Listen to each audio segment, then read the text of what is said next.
хор тоддор олвол өхнө гэдэг энэ үзэлтийг одоо бас буруу юм аа.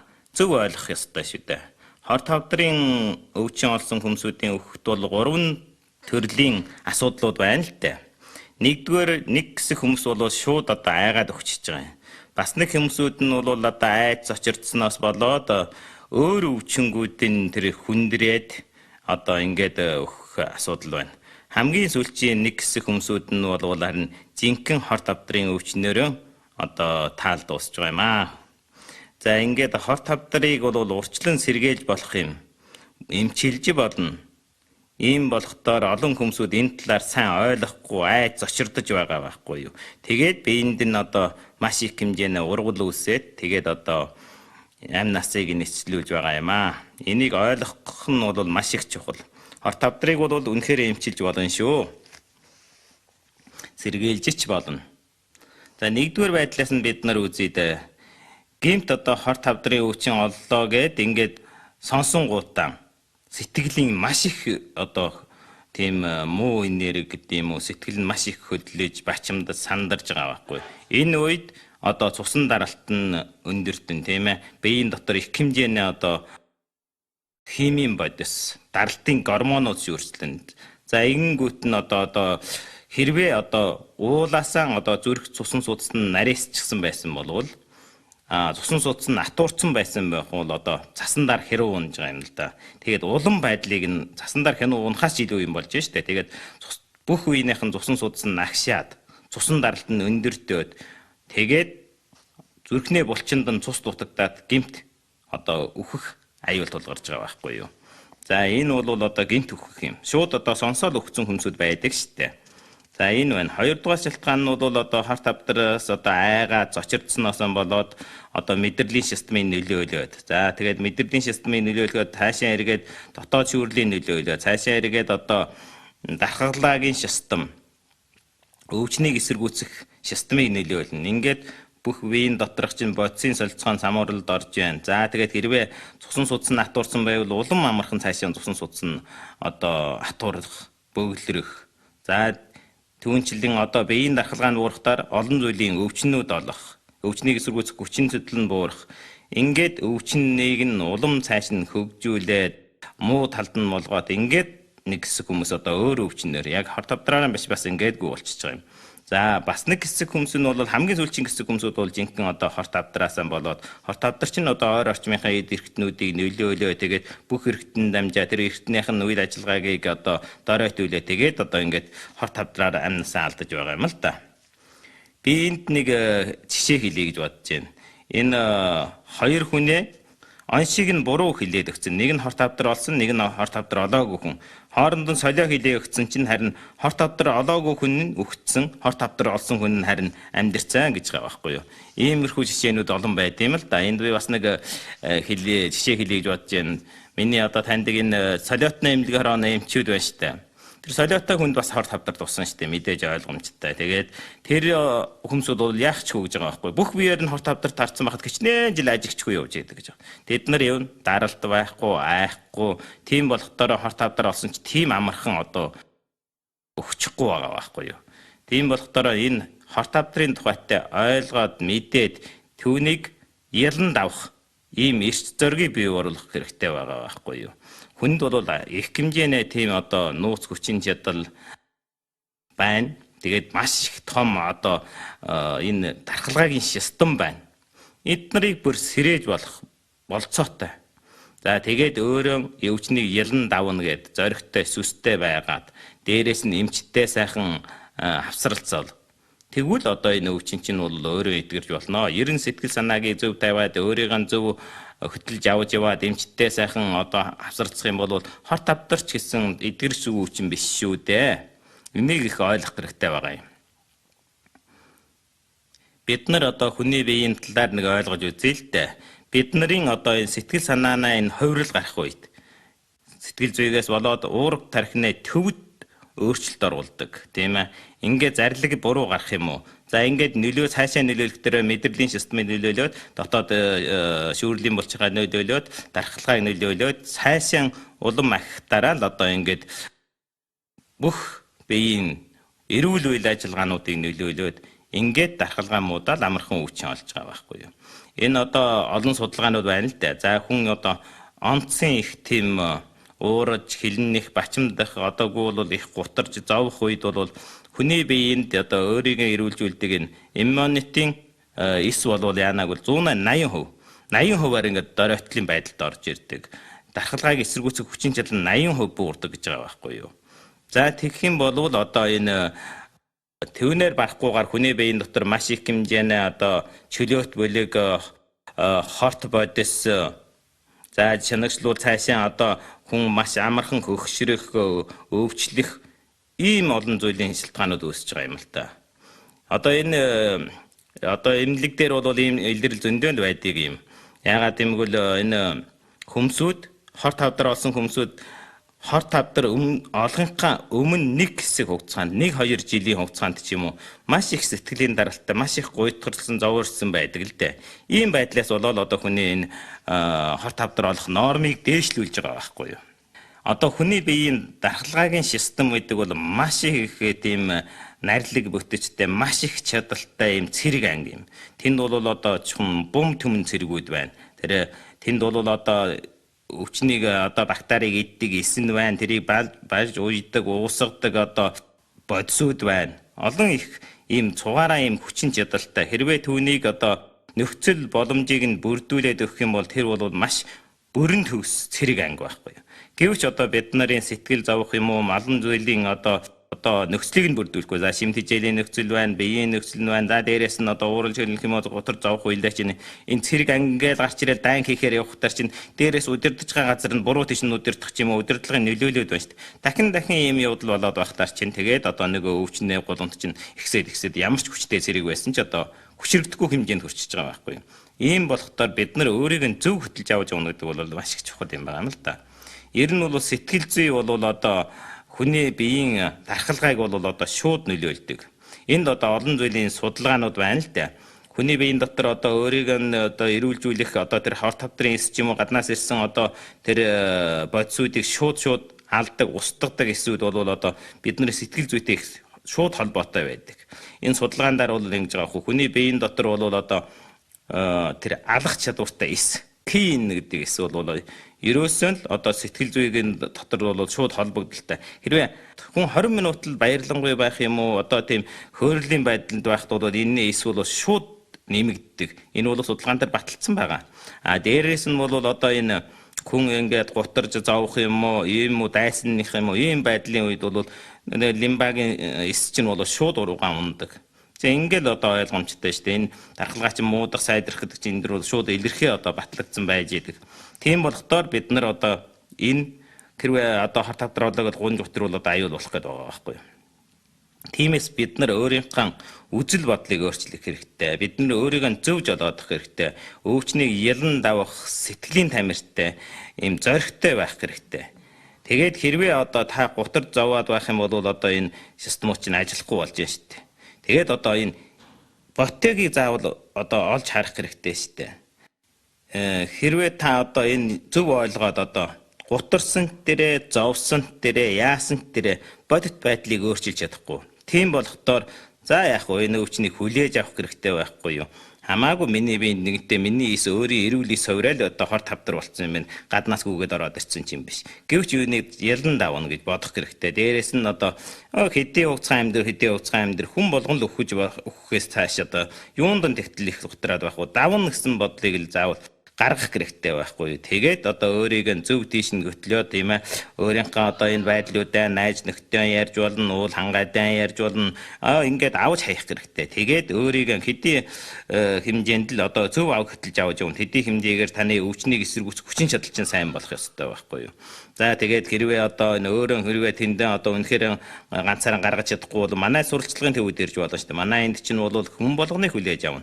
Манай одоо эрүүл амьдрах арга ухааны суралцах өөрийгөө эрүүлжүүлэх энэ хичээлд оролцох хэрэгтэй. Ингээд энд маш олон хүмүүс байна. Энд ярилцах хичээлүүд бий, энд таныг баярлах хичээлүүд бий. Ингүүл таны биеийн дотор байгаа тэр хорт хавдрыг одоо устгадаг эс чинь чадан сайн болно шүү дээ. Тэгвэл тэднэрт хорт хавдрын эсцэн устгаж чадах чадвар чинь сайн болоод ингээд сэтгэл чинь сайн болоод ингээд яахан болов таны өвчин чинь өөрөө идэх боломжууд энд одоо бүрэлдэж байгаа байхгүй. Ер нь ч манай энэ зөндөө өвчнгүүд л эдгэрчил байгаа л да. Бид нар заавал тэр сэтгэлийнхэн одоо тэр дараасаас одоо гарч ирэх хэрэгтэй. Заавал тэнийг авч хаях хэрэгтэй. Гэвч бол хүн бол нааштай ер нь бол хоосон бодоод юмд хүрдэг байхгүй юу. Би тэнд байгаа нэг юмыг авъяаг бол заавал очиж үйл хөдөлгөөн хийсэн дэл авч чаддаг байхгүй. Тиймээс сэтгэл гаргах хэрэгтэй. Заавал одоо тэр гэртээ бөглөө суух юм бас өөрөө зүтгэл гаргаад сэтгэлээ өөрчлөөд хүмүүстэй яриад юм өвчнийг авч яах юм талын үйл ажиллагаанууд хийх хэрэгтэй.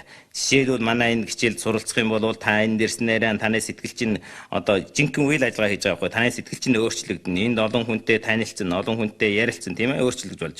Агуу бол та тийм боломж байхгүй бол одоо найз нөхдөөрөө яв хамаагүй гадарт дотгошоо яваад энэ өвчнийг яаж байх вэ суралцаж болно шүү дээ. Одоо суралцах газар зөндөө шүү дээ. За энэ телевизээрчил байна, энэ интернетээр ч ил байна, бас тусгай ийм хөмжил явуулдаг газарчил байгаа байх гэж би бодож байна. За ийм болохдоор ингээд одоо биеийн дотроо их хэмжээний сайн энергийг үүсгэх хэрэгтэй. Сайн гормоныг үүсгэх хэрэгтэй. Ингэх юм бол нөхцөлийг бүрдүүлж чадах юм бол гайхамшигыг одоо бүтээж болно. Би энд нэг жишээ хэлчихье гэж бодож байна. 2007 оны 11 сарын 29-ний өдөр одоо манай төв телевизээр одоо хүн болоод нийхэм гэсэн ийм булангаар гарч байсан. Амь насанд одоо хайр хүртээе гэсэн ухаантай байсан. Тэн дээр бол нэг Жамунли гэдэг нэг 36 настай эмэгтэй хүн болоод яасан юмгүй савна хорт тавдар олчиж. Тэгээд одоо аль имлэгд очиж хүлээж авахгүй байгаа байхгүй юу. Ерөөсөн 6 насараас давахгүй гэж эмчнэр хэлж байсан. Тэгээд зарим үедээ бүр 10 минутад тутамдаа нэг зүү цогч байгаа байхгүй. Өвдөд тэр хөлн өвдөд одоо тэр баг ясандан шилжсэн байна. Хөлн өвдөж яана одоо энэ хот тавдараас хүлээж авахгүй. Тэгээд одоо нэг найзынхаа танилцуулгаар Бээжингийн Сунтангийн халамжлан үдэх эмнэлэг. За халамжлан үдэх эмнэлэггүй зарим хүн ойлгохгүй байж болох яамаг зүйл энэ бол хүнд өвчтэй хүмүүсүүдийг энд ачраад халамжлаад тэгээд нөгөө ертөнц рүү явуулж байдаг. Ийм газар л байхгүй юу. Тэгээд энэ дэрснийхэн дараа 2 жилийн дараа гайхамшиг үүсээд энэ хүн ирүүлжээд эмнэлгээс гарсан байгаа юм л да. Энэний тухайд бол одон өдөр юугаар төвийн телевизээр гарсан юм. Тэр хүн яагаад ингэж одоо эдгэрчих вэ гэдээ одоо эмчнэрээс очиод одоо юу үзүүлж байгаа вэ? Тэрний явцыг бүр их нарийн үзүүлж байсан л дээ. Одоо ч гэсэн энэ интернет дээр байж л байх ёстой. Тэгээд эмчнэрээс асуухтаар энд бол бид нар ямар нэгэн онцгой эмчилгээ хийгээгүй, хавдрын тухайтай эмчилгээ хийгээгүй. Гэвч бол энд бол тэд нар бол хайр сэтгэлийн эмчилгээ хийсэн гэж байгаа байхгүй юу. Энд бас иймэрхүү одоо олон жил өвчлсөн настай усуд бас байгаа юм л да. Тэгээд тэд нар бас эрүүл сарвал амьдарч л байгаа байхгүй юу. За тэгээд энэ хүнд бол одоо эмчийн талаас, зөвлөгчийн талаас бас тэр одоо сайн дурын одоо ийм хайр хүрээдэг хүмүүсүүд байд юм байна л дээ. Тэгээд тэр хүмүүсүүд ирээд одоо юу гэж яангүй л одоо сэтгэлийн талаар их хэлж гэж. Эхлээд энэ хүн бол их хүлээж авахгүй байсан. Тэгээд зүйлд нь аажимдаа хүлээж аваад тэр хүмүүсүүдийн боттой байдлуудыг хараад сэтгэлийн сэргээд одоо өвчин чинь эдгэрж болох болцоотой байна гэж. Одоо тэр чинь одоо нэг болцоо нь бол тэр хүн их залуу байна шүү дээ 36 настай. За тэгээд одоо ийм олон үйлдэлүүдийн доор бол тэр хүнээс сэтгэл санаа сэргээд инээ чанаагаа тэр настайчуудыг бас их очиж харгалзаад ингээд ийм ажил хийгээд ингээд байсаар байтал нөгөө биеийн дотор тархалгаагийн систем нь сайн болоод өвчнийг эсэргүүцэх хүчин сайн болоод тэр одоо хор тавдрыг чинь залгидаг эсүүд нь сайн бол дараа штэ тэрийг устгадаг гэсэн. Ингээд энэ хүн 2 жилийн дараа одоо идэгцэн байгаа байхгүй. Эдгээд би ард нь бол энэ эмнэлгээс тусгайлан би бас нэг утастаж асуусан юм. Юу болсон бай тэр хүн гэсэн чинь тэр хүн нэгдээ бөрөмсөн идэгрээд эмнэлгээс гараад явсан гэсэн. Яг тэр үед бол одоо ямар нэгэн хувиралд онцгийн юм гарахгүй доо энэ хүн ингээд эмнэлгээс эрүүл болоод гарна гэд 2 жил болж исэн байхгүй юу. Тийм болохоор энэ юунаа учраас идэгчих вэ гэвэл энд бол одоо сэтгэлийн тамир сэргсэн хүний биед маш их хэмжээний нууц хүчин чадал байгаа байхгүй. Энэ нууц хүчин чадлыг ямар нэгэн аргаар сэрээж болно. Тэгвэл хүн болгоо ингээд идэгчих юм биш. Зарим хүнд бол одоо сэргэх боломж нэг бол нас залуу байна штэ. Хоёр бол энэ тохиолдлууд нь одоо ягсан таарж энэ хүний биеийн дотор яг ийм сайхан нөхцөл нь бүрдсэн дээрээс энэ хүний биеинд ийм чадвар байсан байна. Гэхдээ хүн болгон ингээд идэгчих бол одоо гоё л да. Гэхдээ энэ хүн болгон ингэж идэгнэхэд бол хэцүү. Ер нь тэгэхэд одоо хүний биеийн чинь зөрөө маш их штэ. За яг хуу энэ 381 иймэрхүү маягаар идэж болно. 381 сайжирч болно. 381 ямар ч аргагүйгээр одоо нэг ертөнц рүү явна штэ. Энийг бол одоо зөв ойлгох хэрэгтэй. За энд би нэг жишээ хэлчихье. Алшаа аймгийн эзний хушууна дар сүрэн ээж. За 2006 оны 12 сарын одоо тэр хотон үндэстний ойртон засах орны төв болох Иргэ хотод одоо эмнэлэг дээр очиж үзүүлсэн мэйл дээ бие юм одоо. Тэгээд энийг бол хор тавдрын савна хор тавдрын одоо сүүлийн хугацаанд шилжсэн гэсэн баха. За ингээд энэ тухайн 2007 он болчихно шүү дээ. Ингээд 2007 онд одоо хэдэн сар эмчлүүлээ. Тэгээд мөс засал хийхээ аргагүй. Энэ нэгтэй оройтсон байна гэж байгаа байхгүй. За тэгээд энэ мөс засал хийх аргагүй юм чинь яг удаа эмчилгээ хийн шүү дээ. Тэгээд нэг 2 сарын туршид одоо тэр юуна эмчилгээ, сацраг эмчилгээ хийсэн юм шиг байгаа юм. Тэгээд одоо харж ирнэ шүү дээ. Харж ирээд их ядраад одоо тэр хагас жил хэвтлээ гэсэн одоо тэр хүн ч юм бол бие нь маш муу одоо хоол идэж чадахгүй, шээж чадахгүй, босч явж чадахгүй одоо ерөөсөө аягаанч даадгүй байсан гэж байгаа байхгүй. Тэгээд одоо аргагүй одоо тэгээд сүүлээр нь бол энэ хүн бол юу мэдсэнгүүл өөрөө юм хор тавдар олцсон байна гэдгийг хүүгээс нь сонсцсон байгаа. Ямар нэгэн байдлаар дамаа сонсоод хүн бол их зөөлөвчлээд одоо ээжийг ямар ч байсан 3 жилийн амь настай гэж хэллээ гэж хэлсэн гэж байгаа байхгүй. Тэгээд энэ хүн чинь одоо бас их сонин хүн байна л дээ. Тэр би дахиад эмчилгээ хийхгүй. 3 жилийн амь настай би эмчлээд яад нэг бол өөрийгөө зовж яана, хүүхдүүдээ зовоож яана. Одоо ингээд эмчилгээ хийхгүйгээд тэгэд гэртээ хэвтээд байсан байгаа юм. Тэгээд 2008 он ихээр болохдоор хүн одоо юунаас хөх хотоос миний ном судар одоо энэ юмнуудыг одоо суралцах хичээлүүдийг өгсөн байгаа. Тэгээ хөтөө бас нэлээд энэ номыг үзээд одоо хүмүүс энэ одоо CD-г сонсоод одоо хүн их сайн болж байгаа ээж сонсоорой гэдээ ингээд хэлээд өгсөн. Тэгээд энэ настай эхлээд сонссон байгаа. Сонсоод одоо эн чинь эрүүл амьдрах арга ухаануудын заах хичээлүүд шүү дээ. За тэгээд ингээд сонсоод биеийн тайвшрыг амруулах өөрийгөө эрүүлжүүлэх энэ хичээлүүдийг сонсоргүй. Би энэ аажмаар их сайн болсон. Тэгээ аажмаар сайн болсон байгаад сонболоод 2 жилийн дараа бас их гайгүй болчих гинэ. За тэгээд одоо тухайн газрынхаа эмнэлэг дээр очиод ингээд эмэгтэйгийн салаанд үзүүлээд эмэгтэйгийн энэ салааны хор тавдар байгаа гэдэг үзүүлсэн чинь ордосгүй идэгцэн байна гэж байгаа байхгүй юу. Юун 3 жил амьд явна гэсэн одоо 2007 оноос чинь одоо 6-7 жил болж байна да. 7 жилч болчих тийм ээ. 7 жилийн тусдад энэ хүн одоо сайхан амьдрахаар барахгүй гэр зүрийнхаа жаахан ажлыг хийж идэж, овтос унраа угааж байна гэж унтаж амархан сайн биеийн саруулхан хоол идэхэн сайхан би очиж уулзсан л да. Тэгээд би эзнээ овшуунд очиж ухаагуулах хэлтсээ телевизороотой хамтран бид нар нэг эрүүл мэндийн нэвтрүүлгүүд бэлдсэн юм л да. Тэгээ би нэгдүгээр удаа очихтаа бодож байсан байхгүй. Энэ хүн бараг гүү болсон байлгүй дээ. Тим хүнд өвчтэй хүн гэж бодоод би тэгээд бодоод өнгөрсөн. Дараа удаа нь 2 дугаар удаа очихынхаа өмнө би хөх хотод бодож олоо. Үгүй энэ ер нь хүнийг бодлороо нөгөө ертөнц рүү явуулчих арай горгүй юм аа. Энд ч арай буруу байна. Тэгээд тэр хүүн бэжэнд байгаа байхгүй. Би тэгээд хүүдрөө нуцтаад асуусан.